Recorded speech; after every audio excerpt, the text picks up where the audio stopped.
그 헨리 워즈워스 롱펠로우가 쓴 그 잃은 것과 얻은 것이라는 제목의 시가 있습니다.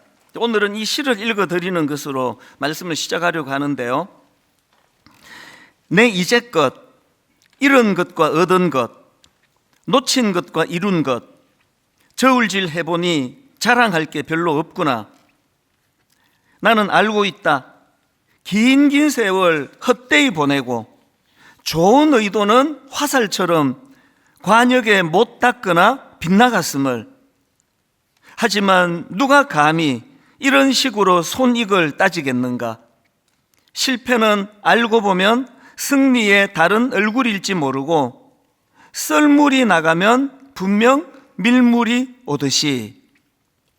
제가 이 시가 참 좋아서 이제 읽고 묵상하고 그러다가 이제 검색을 해보니까요, 이 시가 그 세상만사라고 하는 옛날에 나온 유행가 가사와 이 오버랩이 된다, 그런 내용의 글을 쓴 분이 있더라고요. 그래서 이 세상만사라는 그 오래된 유행가 가사 일부를 또 제가 읽어드리려고 합니다. 세상 모든 일들이 되다가도 안 되는 것, 슬퍼하다 웃다가 하늘 보면 둥근 해, 이 한 세상 산다는 거 생각하기 달렸는데 뭘 그리 안타깝게 고개 숙여 앉아 있소. 세상 만사 모든 일이 뜻대로야 되겠소만 그런대로 한 세상 이러구러 살아가오. 그러고 보니까 제가 어릴 때는 그 어른들이 이제 좀 아프고 힘들고 낙심하고 그러면 위로해 주시는 말 중에 힘내라, 그 세상 만사 마음먹기 달렸다, 이런 어른들이 이야기가 종종 있었던 기억이 있습니다.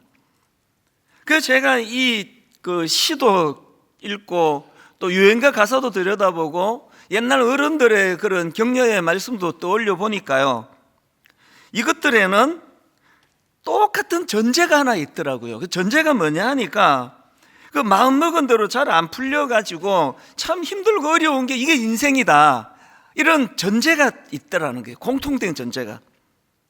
맨 먼저 소개해드린 롱펠로우의 시도 전제가 바로 이겁니다. 나는 알고 있다.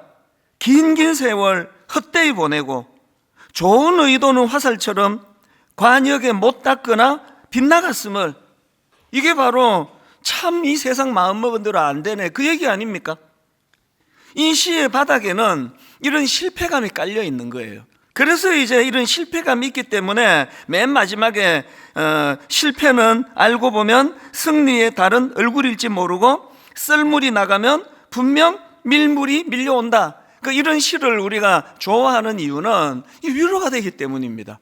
왜 위로가 된다고요? 마음먹은 대로 잘 안 되는 게 인생이라는 전제가 이런 시를 명시로 만드는 거 아니겠습니까? 그 세상 만사라는 그 유행가 가사도 마찬가지입니다. 이 유행가에 보면 이 가사에 보면은요, 세상 만사 모든 일이 뜻대로야 되겠소만, 이게 이 시의 전제예요. 뜻대로 안 되는 게 인생이라는 거죠. 옛날 어른들이 위로해 주시던 그 말씀도 언제 그런 위로를 한다고요? 그 세상 만사, 그 마음먹기 달렸다, 힘내라. 이게 잘 안 되는 일들을 겪기 때문에 이런 어른들의 격려가 기억에 남는 거 아니겠습니까? 오늘은 이제 한 해의 마지막 날입니다. 지난 한 해를 돌아보면은 모두가 그러셨을 거예요.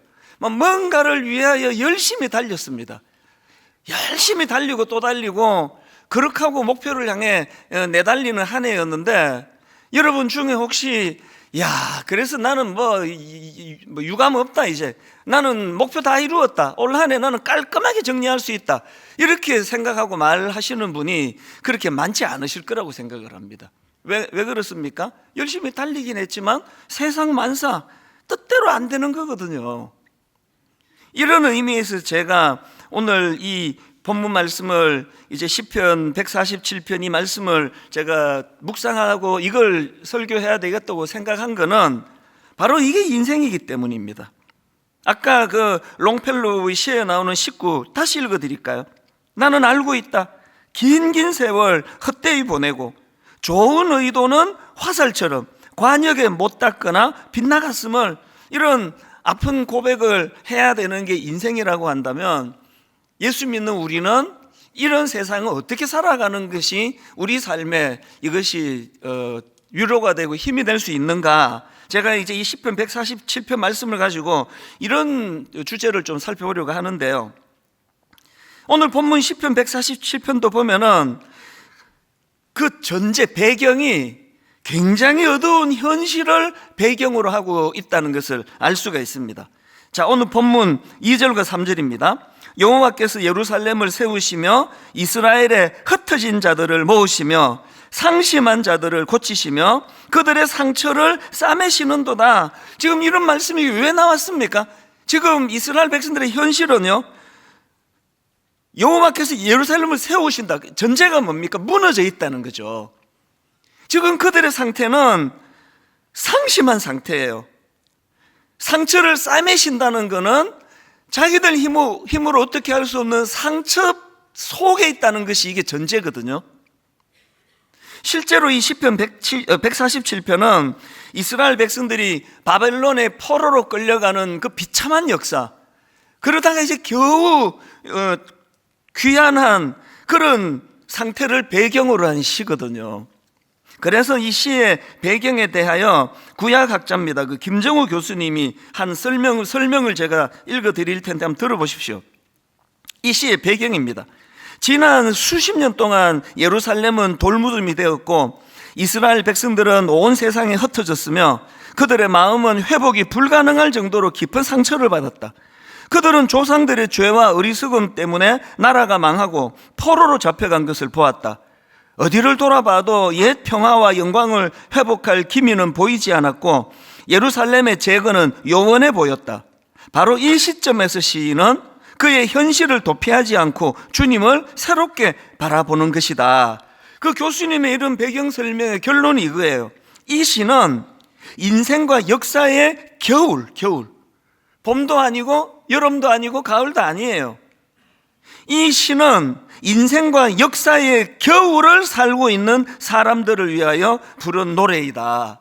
그런 설명을 제가 읽으면서 이 시가 필요한 건 특별히 오늘 예배드리는 가운데 한 해를 정리하면서 유난히 마음이 쓰라리시고 유난히 실패감이 크시고 잠을 이루지 못하시고 참 세상 만사 마음먹은 대로 이게 잘 안 되는 거구나, 이런 아픔을 겪고 계시는 분이 계시다면 이 말씀이 더 그분들을 위하여 주시는 말씀이라고 그렇게 받으시면 될 것 같습니다. 제가 오늘 이제 우리 모두가 다 이렇게 세상 만사 마음먹은 대로 잘 안 되고 그래서 의도하지 않은 상처를 받고 아프고 쓰라리고 이런 게 인생이라고 한다면 우리 모두가 이 인생길 가운데 치료해 주시고 싸매어 주시는 이 하나님의 일하심을 사모해야 된다는 거죠. 신앙생활은 그 어디 붙이고 다니는 액세서리가 아니에요. 그 십자가 목걸이 하나 걸고 다니면 그게 크리스찬이 되는 게 아니고요. 신앙생활은 액세서리 같은 게 아니라 하나님의 일하심을 경험하는 거예요.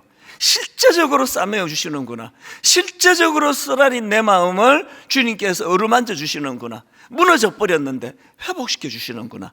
그래서 제가 오늘 설교 제목을 하나님께서 일하시도록 이렇게 잡아봤습니다. 모두가 다 자격 없는 저희들이 구원을 받고 하나님의 자녀가 되는 건 공통점이지만요, 자기 삶 가운데 하나님의 일하심을 경험하는 건 천차만별이에요. 하나님이 뭐 이 땅에서도 일하신대? 전혀 그것을 맛보지 못하고 살아가는 분이 계시는가 하면 너무나 생생하게 싸매어 주시는 그 하나님을 경험하면서 그렇게 살아가시는 분들도 굉장히 많으십니다. 그래서 오늘 이 설교 제목 그대로 하나님께서 일하시도록 하기 위해서 그럼 우리는 뭘 해야 되느냐? 구원을 받는 데는 할 일이 아무것도 없지만 하나님 은혜를 많이 누리는 데는 우리가 해야 될 일들이 좀 있습니다. 죄 가운데 빠져 있을 때는 하나님의 일하심, 성령의 역사하심 기대하기가 어려운 거랑 같은 이치라고 그렇게 말씀을 드릴 수가 있겠습니다. 그래서 제가 오늘 이제 우리가 이런 하나님의 일하심을 맛보기 위해서 우리가 꼭 기억해야 될 세 가지 실천사항, 이것들을 좀 나누고 싶은데요. 첫 번째로는 뭘 우리가 기억해야 되느냐? 하나님의 일하심을 맛보고 싶으세요? 그렇다면 이 찬양과 감사라는 기둥을 세우셔야 합니다. 제가 왜 이렇게 첫 번째 그 소제목을 이렇게 잡을 수 있었냐면, 바로 오늘 살펴보고 있는 시편 147편의 구조가 그렇습니다. 이 시편 147편의 구조를 보면은 이 시는 세 가지 기둥을 바탕으로 해서 전개되고 있는데요, 그 세 가지 기둥이 바로 찬양과 감사라는 기둥입니다. 자, 첫 번째 기둥은 1절인데요, 첫 번째 기둥을 보십시오.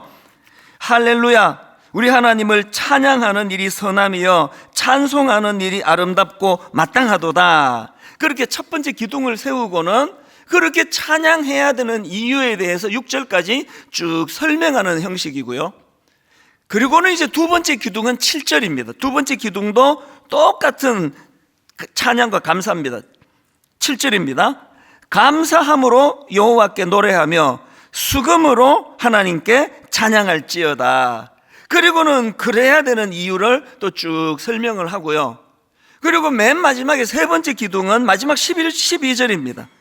예루살렘아 여호와를 찬송할지어다. 시온아 내 하나님을 찬양할지어다. 그리고 제가 시간이 없어서 이 모든 걸 다 설교할 수가 없어서 12절로 잘랐는데요, 사실은 이 12절의 기둥 이후에 또 그래야만 하는 이유들에 대하여 쭉 이제 열거가 되고 있는 게 시편 147편의 구조거든요. 여러분, 우리 내면이 그 포로 귀한 이후로 참 낙심해 있던 그들을 싸매어 주시고 치료해 주시는 하나님의 일하심을 이 시편에서 열거를 하고 있다면, 오늘 저와 여러분들도 이제 하나님의 일하심, 그래서 저를 회복시켜 주시고 저를 싸매어 주시고 다시 일어나게 하시고 회복의 은혜를 주시고 이거를 맛보고 싶으시다면 우리 인생에도 이 감사와 찬양의 기둥을 세우셔야 된다는 거죠. 그런데 여러분, 여기서 중요한 건요, 제가 본문을 유심히 보니까 이 기둥 세 가지가 이제 찬양과 감사를 선포하고 있는데, 놀랍게도 셋 다 명령이에요. 저절로 주어진 게 하나도 없습니다. 자, 첫 번째 기둥 다시 보십시오. 1절 할렐루야 우리 하나님을 찬양하는 일이 선하며, 그 다음 보세요. 찬송하는 일이 아름답고 마땅하도다. 이거 선택 아니야, 알았니? 이건 뭐 해도 되고 안 해도 되고 그런 거 아니라고. 이게 첫 번째의 강력한 메시지예요. 두 번째 기둥을 보시겠습니까? 7절입니다. 감사함으로 여호와께 노래하며 수금으로 하나님께 명령합니다. 찬양할지어다. 세 번째 기둥도 똑같습니다. 12절 예루살렘아 여호와를 찬송할지어다. 시온아 너희 하나님을 찬양할지어다. 명령이에요. 여러분 아시잖아요. 감사라는 거, 찬양이라는 거, 그 감정이에요. 감정은 물 흐르듯 흐르는 거예요. 그냥 기분 좋으면 찬양이 나오고요, 뭐 우울하고 어두우면 찬양 안 부르게 되잖아요. 막 뜨겁게 옆에서 찬양을 예배 시간에 불러도 마음이 우울하고 어두우면 못 불러요. 막 겨우 이제 막 신용회라도 하자는 분들을 보면은 한 두 옥타브 깔아가지고 예루살렘아, 뭐 이게 뭐 저게 찬양인지 무슨 신음소리인지 그게 정상입니다. 그게. 그런데 지금 여기 보니까요, 찬양에 대하여 감사에 대하여 그렇게 방치하지 말라는 거예요. 강제로 그걸 선포하라는 겁니다. 명령한다는 거예요. 네 지금 우울한 건 알겠는데 네 우울한 것이 하나님을 향한 찬양을 면제해 주는 거 아니다. 힘내라. 우리는요 이런 권면을 자꾸 딴 사람한테 해요. 자기 배우자한테도 하고 자녀들한테도 하고 뭐 다락방 가서 또 순원들한테 하고 그러는데요, 이 말씀을 가장 우리가 유념해야 되는 건 놀랍게도 찬양과 감사에 대한 선포와 명령은 우리 자신에게 해야 돼요. 저는 여러 번 말씀드렸잖아요. 우울하고 어둡고 깔아앉으면 막 저를 꾸짖어요. 정신 차리라고. 뭘 끝까지 그렇게 힘이 빠져 있느냐고. 뭐 누가 봤으면은 뭐 엄청난 일을 당한 것 같겠다. 답답하냐고? 그럼 나가. 공원이라도 걷다가 와. 막 저를 그냥 그렇게 다그쳐가지고 그러고 문 열고 나가면서 찬양하는 거예요. 그리고 입으로 안 나오면은 듣는 거예요, 찬양을. 그렇게 한 10,000보 걷고 나면은요, 몸만 상쾌해진 게 아니에요. 영혼도 회복이 돼요. 그리고 많은 전문가들이 그게 너무나 우리 신체의 원리라고 그런 말을 하더라고요. 여러분, 어두울수록, 우울할수록, 답답할수록 찬양의 기둥을 세우셔야 돼요. 감사의 기둥을 세우셔야 합니다. 우리가 이렇게 찬양과 감사로 기둥을 세우고 나면 그때 비로소 하나님의 일하심이 보이기 시작합니다. 2절과 3절입니다. 여호와께서, 주어가 지금 맨 앞에 여호와께서로 나옵니다. 여호와께서 예루살렘을 세우시며 이스라엘의 흩어진 자들을 모으시며 상실한 자들을 고치시며 그들의 상처를 싸매시는도다. 우리가 우리 상처를 싸매지든가요? 내 우울한 마음을 내가 애써서 회복이 안 되는 거거든요. 누가 합니까? 하나님이 하세요. 하나님의 일하심이에요. 그분께서 우리를 세우시고 모으시고 고치시고 싸매어 주시는 거, 이거 선포해야 선포. 제가 이 본문 말씀을 묵상하다가 열왕기상 18장에 나오는 엘리야 선지자가 불쑥 떠올려졌는데요, 열왕기 18장의 상황은 지금 민족적으로 극심한 가뭄이에요. 안 그래도 건조한 그 나라가 지금 3년 6개월 가뭄입니다. 이 말로 다 할 수 없이 드라이해진 상태거든요. 그런데 그 내용을 다루고 있는 열왕기상 18장 41절에 보면은 엘리야가 아합 왕에게 이상한 소리를 해요. 뭐라고 얘기하는가 보니까 엘리야가 아합에게 이르되 올라가서 먹고 마시소서. 큰 빗소리가 있나이다. 눈을 씻고 봐도요, 이 41장 상황에서 빗소리는 고사하고 손바닥만한 구름도 나중에 나와요. 그냥 아무것도 없는 상황이에요. 그런데 지금 엘리야는 지금 거짓말하고 있는 겁니까? 과장하는 겁니까? 왜 하나님의 종이 이런 이상한 이야기를 하느냐고요. 그런데 여러분, 엘리야가 왜 큰 빗소리가 들린다 이런 말을 하는가 하니까 그 내용이 지금 열왕기상 18장 41절이라 그랬는데요, 이 열왕기상 18장 1절 말씀의 스타트가 이렇게 시작을 합니다. 18장 1절, 많은 날이 지나고 제3년에 여호와의 말씀이 엘리야에게 임하여 이르시되 너는 가서 아합에게 보이라. 하나님이 말씀하세요. 너는 가서 아합에게 보이라. 내가 비를 지면에 내리리라. 열왕기상 18장 말씀이요, 이 하나님의 약속으로부터 시작을 해요. 엘리야는 약속을 받았습니다. 그런데 아직은 약속이 이루어지지 않고 있습니다. 구름 하나 보이지 않습니다. 그러니까 뭐라고 이야기합니까? 만약에 엘리야가 아합에게 큰 비가 옵니다, 이건 거짓이에요. 그렇게 말하지 않습니다. 빗소리가 들린다는 거예요. 누구에게? 자기에게요. 이해가 되세요? 오늘 우리 신앙생활이 말입니다, 이 해가 바뀌면 새해라 그래요. 그리고 꼭 새해를 설명할 때는 새해가 밝았다 그래요. 새해가 밝아옵니다. 왜 그렇게 표현합니까? 새해가 밝아온다는 건 뭘 전제로 하는 겁니까? 지금이 안 밝다는 거잖아요. 지금이 어둡다는 거잖아요. 지금이 우울하고 힘드니까 서로 용기를 주느라 득담을 하느라 이제 새해가 밝아옵니다. 그런데 여러분, 제가 이 나이까지 살아봐도요, 달력 뜯고 교체한다고 밝아지지 않던데요. 새해가 뭐가 밝아지느냐고요. 더군다나 지금 많은 전문가들이 이제 내년은 더 이제 힘들다, 경제적으로 특히 이제 이게 보통 문제가 아니라는 그런 전망들을 많이 내려놓고 있거든요. 그야말로 3년 6개월 지금 비가 오지 않은 가뭄의 상태, 영적으로 더 말할 것도 없습니다. 그럴 때 여러분, 우리가 이 하나님의 약속을 말씀을 들을 수 있다면요, 예배 시간에 우리가 하나님의 이 소망의 말씀이 내게 임할 수만 있다면요, 그럼 우리가 하나님 앞에 엘리야와 같이 참 너무너무 힘들고 어려운 그분들에게 빗소리가 들려요.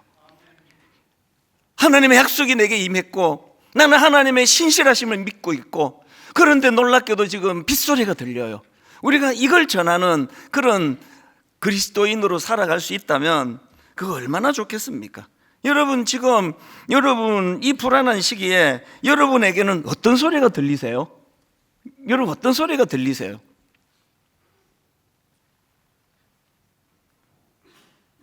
하나님 앞에 새해를 우리가 준비하면서 하나님, 어떤 상황이라도 내가 하나님 앞에 찬양의 기둥, 감사의 기둥을 세워나갈 때 하나님은 이 어두운 시대에, 이 드라이한, 이 정말 영적으로 고갈된 이런 시대에 참 빗소리가 들립니다. 엘리야와 같은 이런 아름다운 복음, 또 희망의 메시지를 전하는 그런 그리스도인으로 살아가게 될 줄로 믿습니다.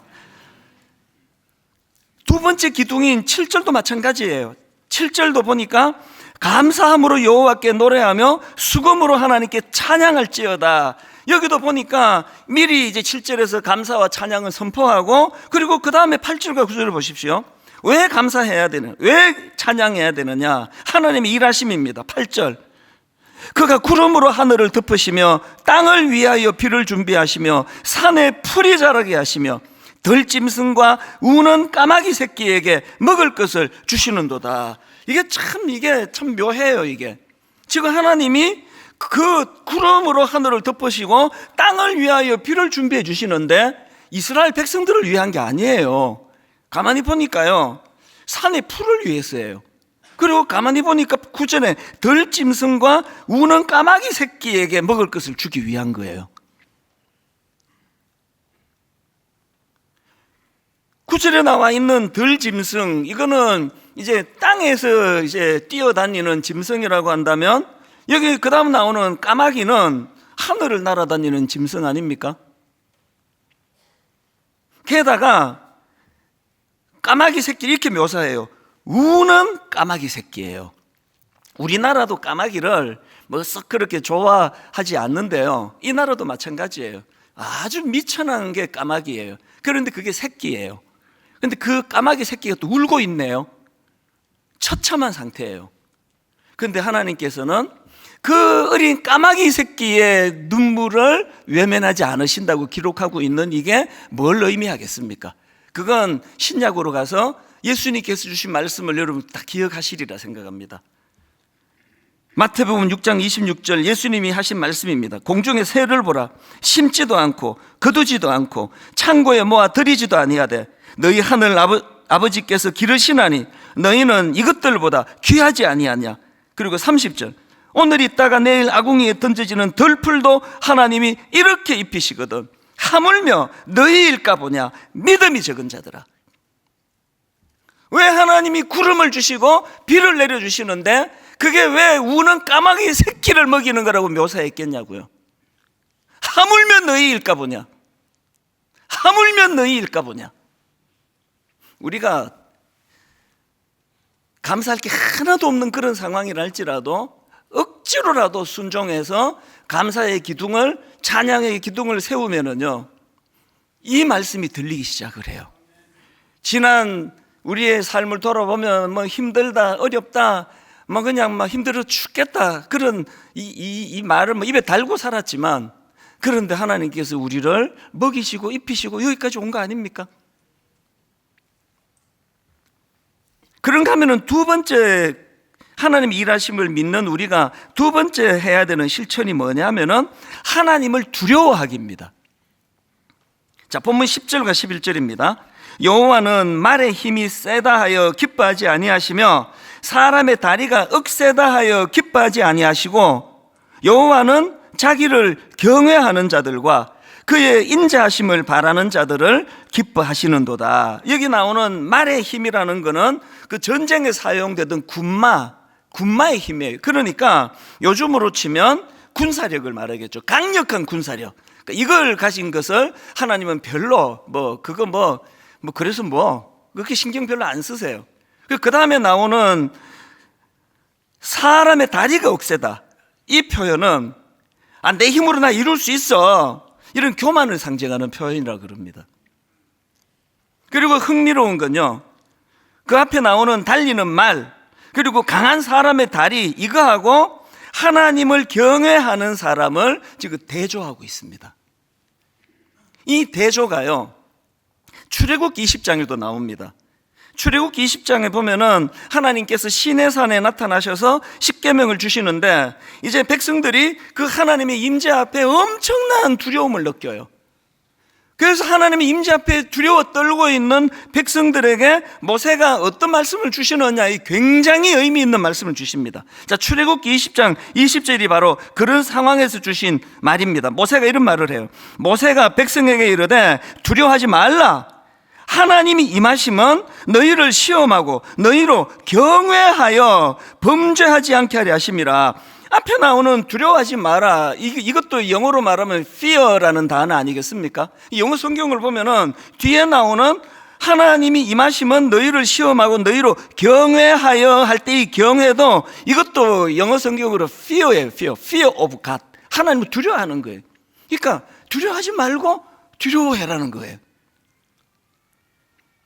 이 모세의 말씀의 포인트가 뭐냐 하면 하나님의 임재를 두려워만 하지 말고, 잘 들어보세요. 하나님의 임재를 두려워만 하지 말고 그 하나님에 대한 두려움을 죄 짓지 않는 도구로 사용해라는 거예요. 이쯤 한국 교회가 왜 이 모양이 됐는지 다 고백해야 될 때가 됐다고 생각하거든요. 여러분, 하나님 두려워하세요? 여러분, 정말 두려워하세요? 잊혀질만 하면 무슨 시사 프로그램에 나오고 잊혀질만 하면은 세상 사람들 모두가 조롱하는 이런 짓거리를 했다고 또 무슨 프로그램에 나오고 또 프로그램에 나오고, 이게 어떤 현상입니까?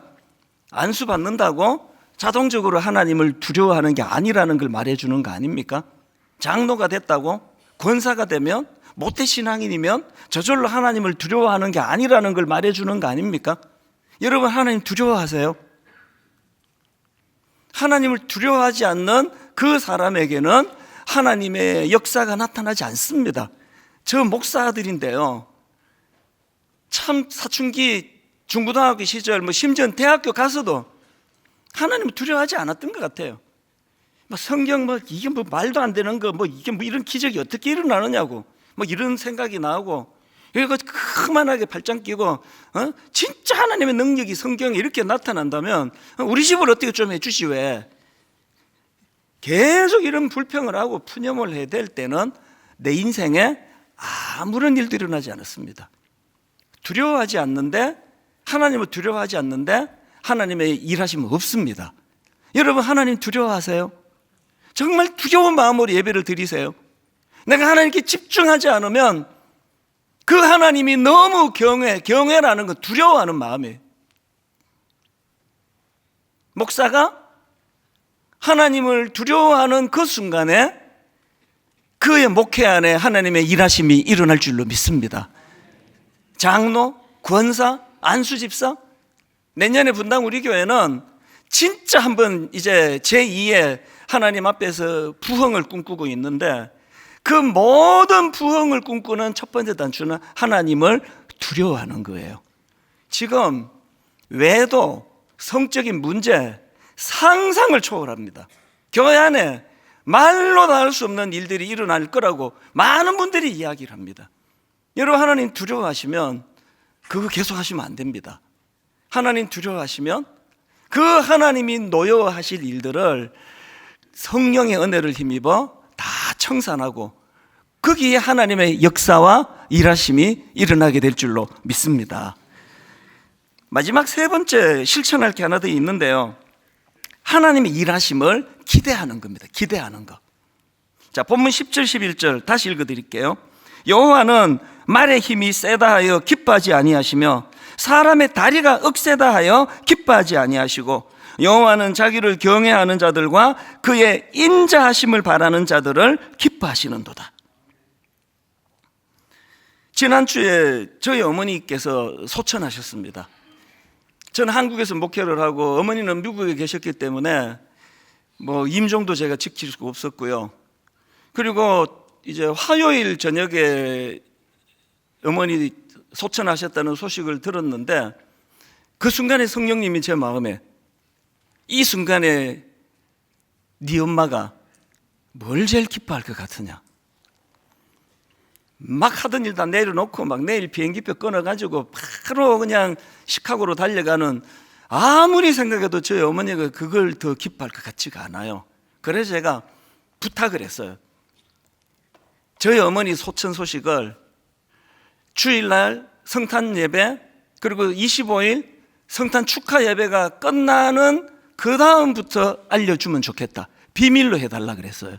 그리고 제가 성탄 예배 드리고 24일 예배, 주일 예배 드리고 성탄 예배 드린 후에 그날 오후에 가려고, 우리 형제들도 그걸 다 양해를 해줘서 그렇게 이제 장례 절차를 다 준비를 했는데, 마음이 바뀌었습니다. 제가 주일날 특별히 이번 성탄 축하 예배는 기쁨이 이게 이번 예배의 포인트였는데, 아무렇지도 않은 것처럼 설교할 자신이 없는 거예요.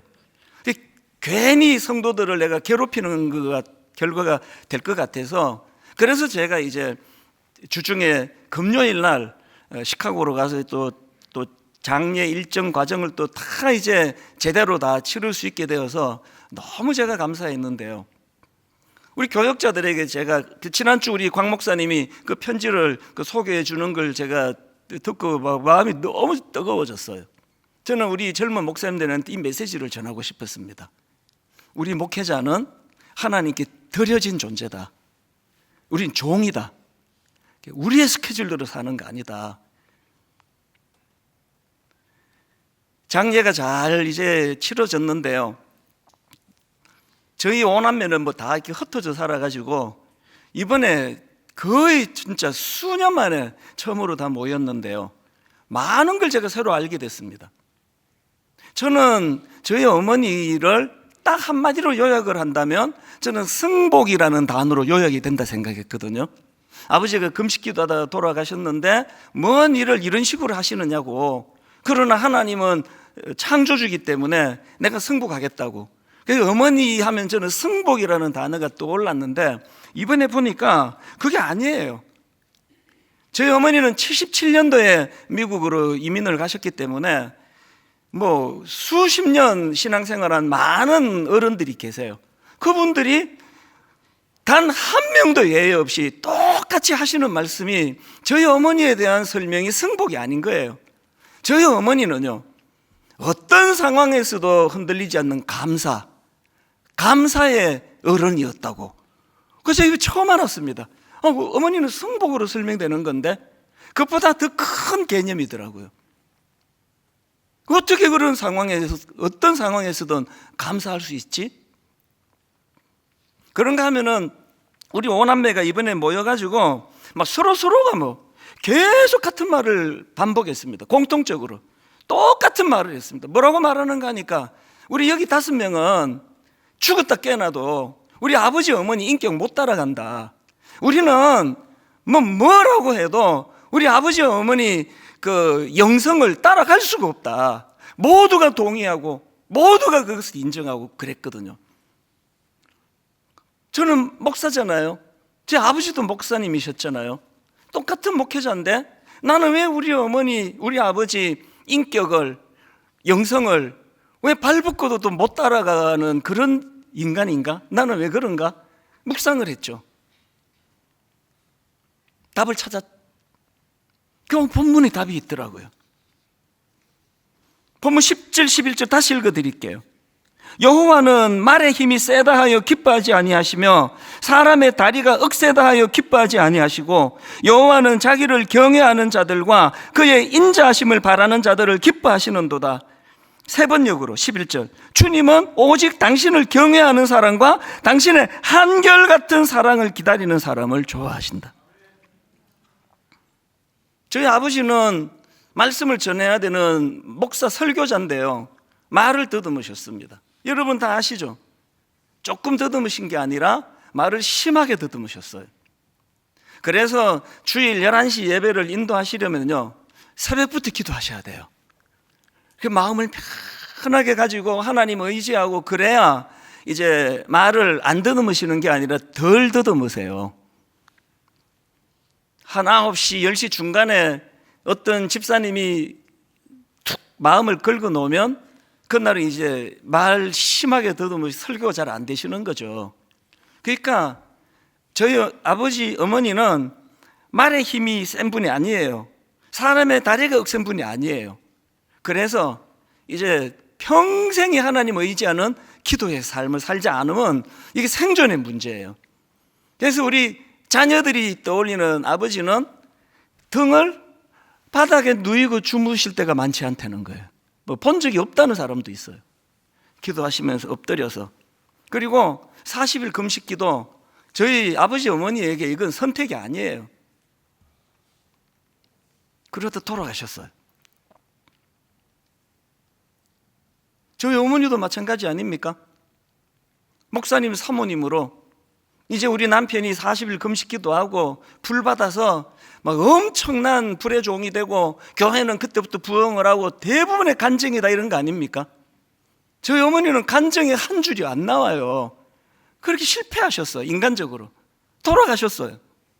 그 이후에 말씀을 지키려고 애쓰시는 과정에서 겪으셨던 가난과 고난, 제가 참 눈물이 났던 게요, 저희 어머니 친구 여전도사님이 계세요. 전화드렸더니 이런 말씀을 하시대요.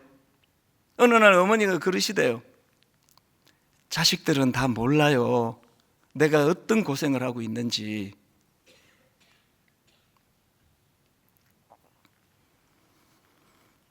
제가 감사한 건요, 저희 아버지 어머니 말에 힘이 세다 이렇게 할 수 있는 분도 아니고 사람의 다리가 억세다 이렇게 할 수 있는 분도 아닌데, 그런데 우리 부모님은 그런 연약함을 열등감으로 몰고 가지 않으시고 하나님을 의지하는 것으로 몰고 가셨잖아요.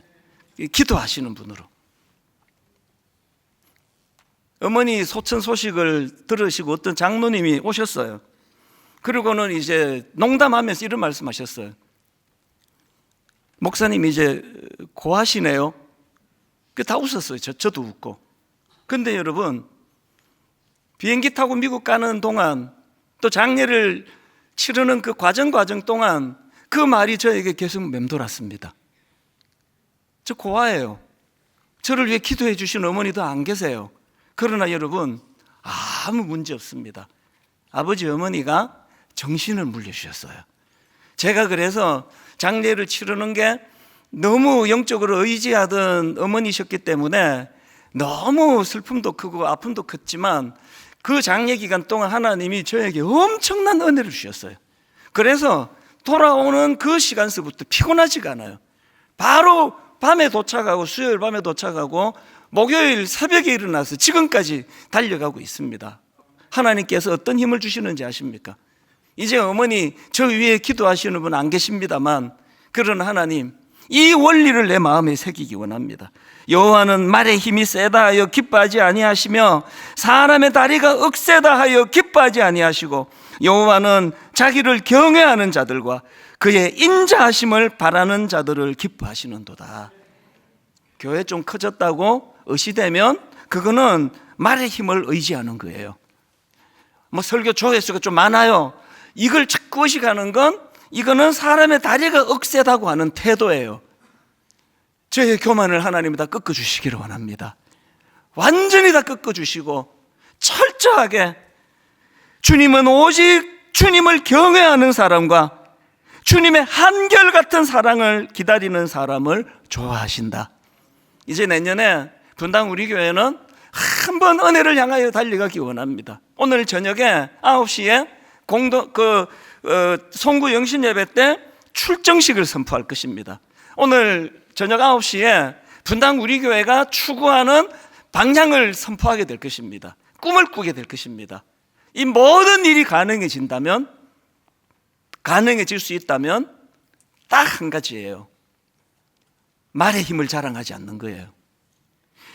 사람의 다리가 억세다는 걸 자랑하지 않는 겁니다. 가난한 마음으로 새해에 하나님 주실 힘, 일하실 하나님, 그 하나님을 기대하면서 그렇게 달려가는 새로운 한 해가 되기를 주님 이름으로 축원합니다. 이 본문 말씀을 가지고 만든 찬양을 요즘에 계속 우리가 부르지 않습니까? 우리 주는 위대하며 능력이 많으시도다. 그의 지혜 무궁하며 인자는 영원하도다. 하나님이 일하심, 상한 자를 고치시며 상처를 싸매시는도다. 별들의 수를 세시며 이름을 붙이셨도다. 우리 가사를 생각하시고 한 해를 점검하시면서 비장하게 하나님 앞 이 찬양으로 그렇게 나아가기 원합니다. 우리 주는 위대하며 능력이 많으시도다. 그의 지혜 무궁하며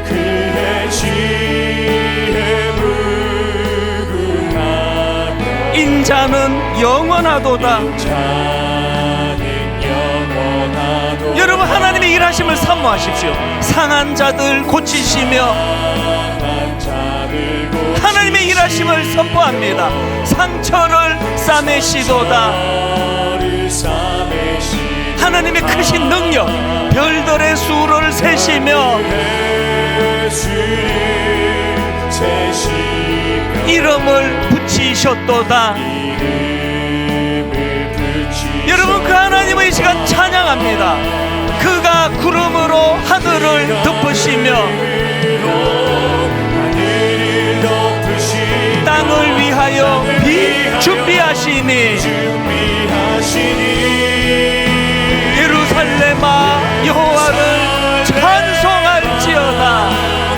여호와를 찬송할지어다. 내 하나님은 감사함으로 그 앞에 나가며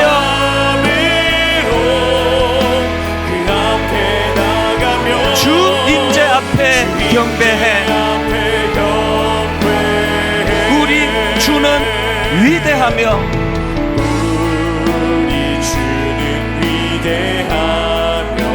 능력이 많으시도다. 그의 지혜 무궁하며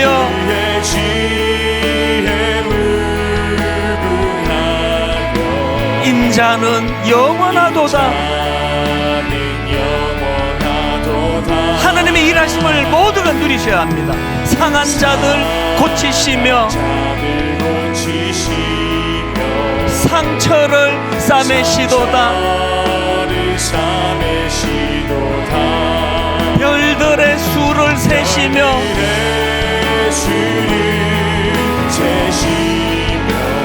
이름을 붙이셨도다. 그가 구름으로 하늘을 덮으시며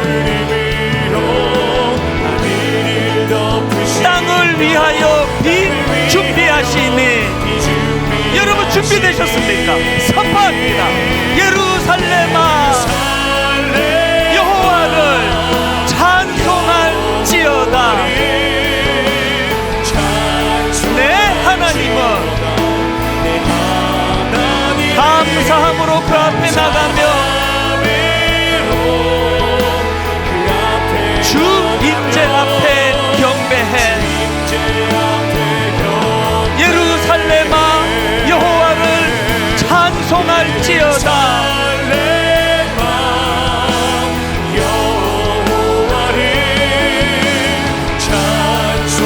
내 하나님은 감사함으로 그 앞에 나가며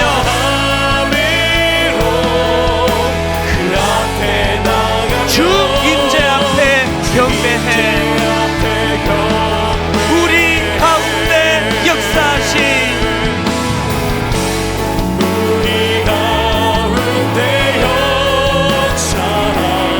능력대로 우리들의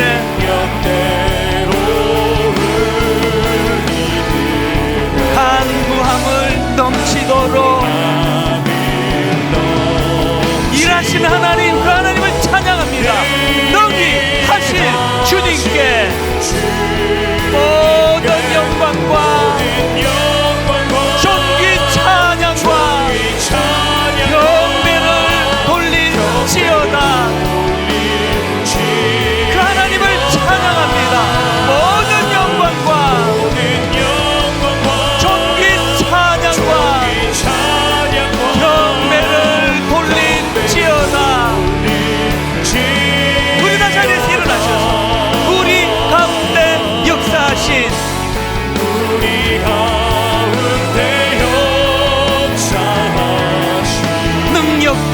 우리들의 간구함을 넘치도록 하나님의 능력을 이 시간 선포합니다.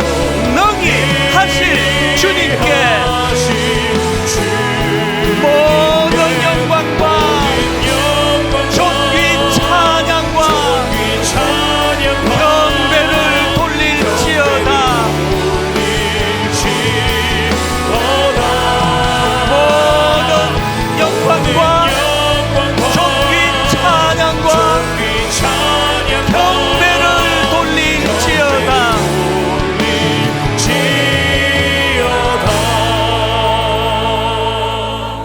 한 해 마지막 날 예배입니다.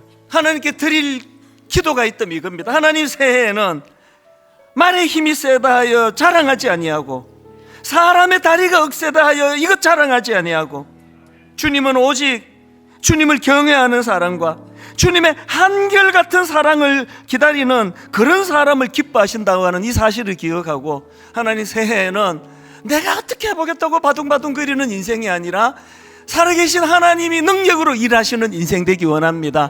살아계신 하나님이 능력으로 일하시는 가정이 되기 원하고 교회가 되기 원합니다. 우리 한번 한 목소리로 합심하여 새해를 꿈꾸면서 은혜롭게 주님 앞으로 나아가기 원합니다. 기도하시겠습니다. 살아계신 하나님 아버지, 오늘 주신 말씀을 마음에 새기기 원합니다. 하나님, 우리가 이 땅을 살아가면서 아버지 여호와는 말의 힘이 세나이는 기뻐하게 하기를 간구합니다. 여호와는 사람의 다리가 흑세나이는 기뻐하게 하기를 간구합니다. 여호와는 자기를 경외하는 자들, 여호와는 그의 인자심을 바라는 자들을 기뻐하게 하기를 간구합니다. 저는 마음에 주님을 찾아가기를 원합니다. 하나님의 인자심을 바라는 자들, 하나님의 한결같은 사랑을 바라는 자들, 이러한 모든 바라는 그가 될 수 있도록 주여 인도하여 주시옵소서. 아버지, 그렇게 하나님의 인자심이 간절히 기대하며 나아갈 수 있도록 인도하여 주시옵소서.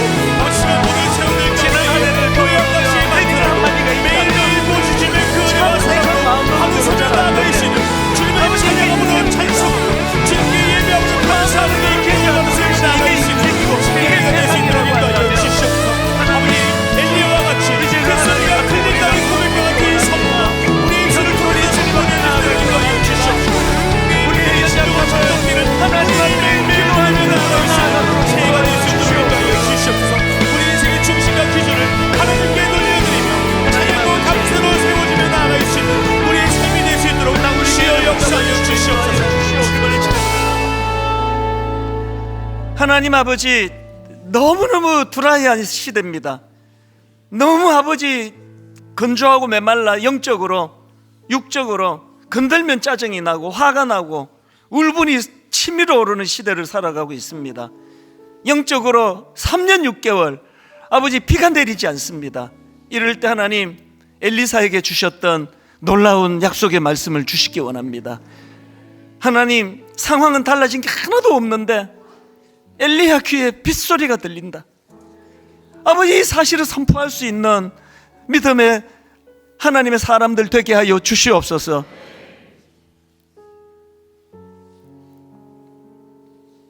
우리들이 갖고 있지 않은 많은 결핍 때문에 그것이 열등감이 되고 그것이 나를 너무나 초라한 것으로 몰고 가고 있다면, 하나님, 오늘 주신 말씀처럼 내가 갖고 있지 않은 이 결핍 때문에 이것이 오히려 하나님을 의지하고 하나님의 일하심을 기대하고 더욱 하나님을 바라는, 그래서 하나님이 일하시는 인생으로 성화되는 이 은혜가 무엇인지를 맛보고 경험하는 그런 새해가 되도록 인도하여 주시옵소서.